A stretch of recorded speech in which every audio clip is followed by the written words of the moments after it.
මගේ පුතා හරි හපනා දවසට කොළඹට යනවා. අපේ අම්මා කොහේ ඉන්නවද කියලා කවුරුවත් දන්නේ නැහැ. අම්මේ අන්න අඬතරයා අම්මා ආයි. පුතා ගෙට යන්නකෝ මං බිල්ල වලවන්නම්.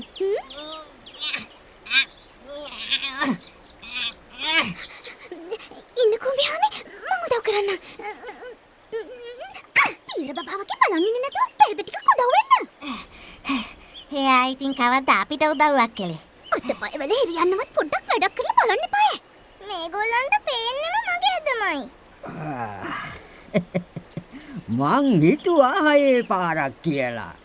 බලාගෙන ගියාම කොක්කෝ හාමිනෙක් දක්ෂ ක්‍රීඩිකාවක් නේ. මං කිව්වේ මුත්තේ මෙන්න මේ පුත්තරයට. ඕන වෙලාවක හීතලේ හැදිලා වගේ. හීකට අපේ පැංචා. අපේ පොඩ්ඩොත් එහෙම තමයි. දුවන්න, පනින්න, නටන්න ඕන දෙයකට දස්සයි. මොකටද මම මෙහෙම බැනුම් ආන්නේ? ගුලිය තල්ලු කරගෙන කොහොම හරි යනවා.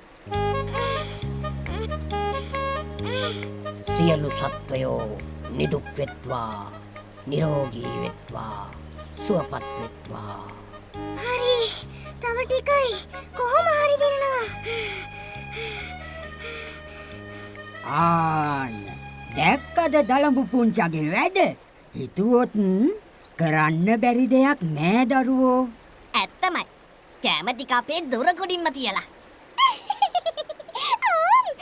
අර පොසක මහත්තයා අනිත්‍ය වෙනේ කරනවා.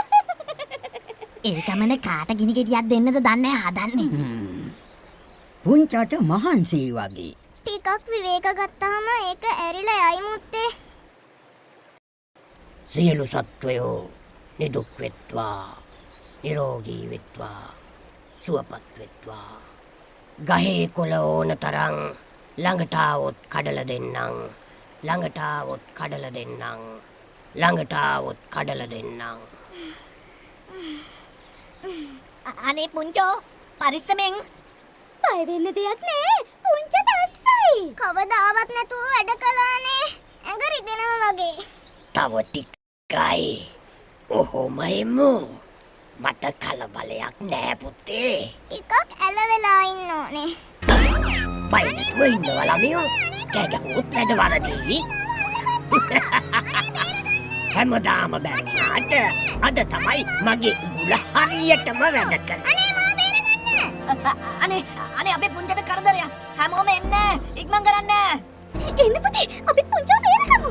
අනේ අම්මේ ඉක්මනට අපි නපුර වෙලාමු.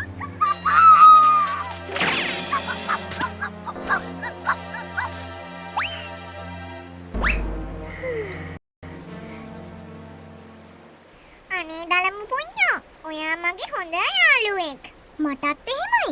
උදව් කළාට ඔයාට ගොඩාක් ස්තුතියි. ඊට පස්සේ නම් මම කවදාවත් ඔයාට පා වෙන්නේ නෑ. ඔයා අපිටත් වඩා හොඳ කෙනෙක් කියලා මම දන්නවා.